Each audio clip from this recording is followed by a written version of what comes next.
Charlie and the Chocolate Factory. Chapter 3. The Golden Tickets. Mr. Bucket reads a declaration by Mr. Wonka in the newspaper.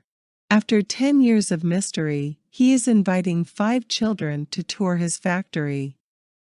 He will be their tour guide.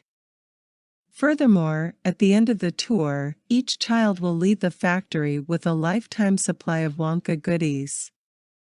The 5 invitations to his factory are hidden within 5 Wonka chocolate bars in the form of golden tickets. The tickets may be anywhere that Wonka candy bars are sold, and they are the only means of entry into the factory. Mr. Wonka closes his declaration by wishing everyone good luck. Grandma Josephine is too ill to respond. Grandma Georgina thinks Mr. Wonka is crazy, Grandpa George is amazed, and Grandpa Joe is incredibly excited, claiming that Wonka is a genius. His golden ticket scheme will sales around the world. Grandpa Joe plants the seed in Charlie's mind that he could find one of the golden tickets, though Charlie assumes it would be nearly impossible. Grandma Georgina reminds Charlie that he has as much chance as anyone of finding a golden ticket when he receives a chocolate bar on his upcoming birthday.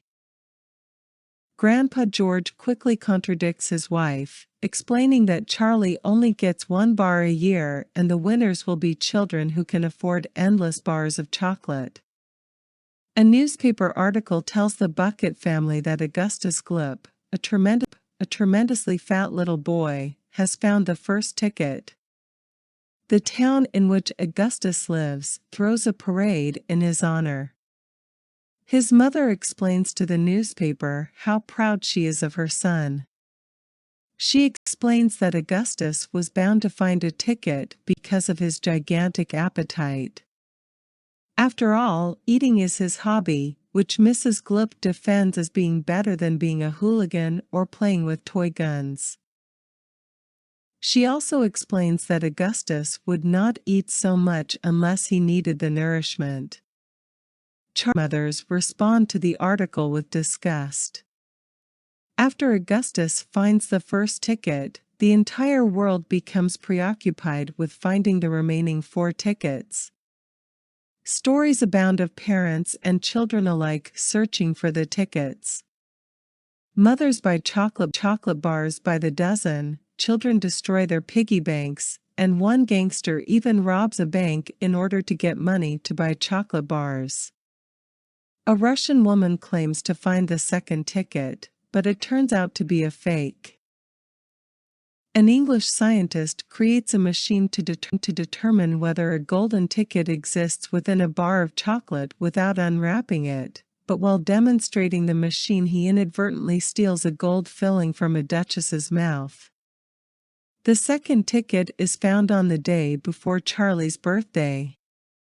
The newspaper reports that the finder is a girl named Veruca Salt. Her father is the wealthy owner of a peanut shelling factory, which is the key to Veruca's find. After Veruca demands a golden ticket of her father, he demands that all of his employees stop shelling peanuts and begin shelling candy. Finds a golden ticket for his daughter. Mr. Salt purchases truckloads of candy bars, and his employees unwrap them every day and every night. Veruca gets more and more angry with each day that passes, throwing temper tantrums and demanding her ticket. On the 4th day of the candy bar shelling, one of Mr. Salt's employees finally unwraps a golden ticket, which Mr. Salt uses to coax a smile from his daughter. Grandma Josephine and Grandma Georgina remark what a hideous girl Veruca must be. Even Charlie thinks Mr. Salt's behavior is unfair. Grandpa Joe explains to Charlie that Mr. Salt spoils Veruca and that nothing good comes from spoiling a child. Mrs. Bucket calls Charlie to bed, reminding him that tomorrow is that he will get his own chocolate bar to unwrap. Grandpa Joe asks Charlie to unwrap the bar in front of his grandparents.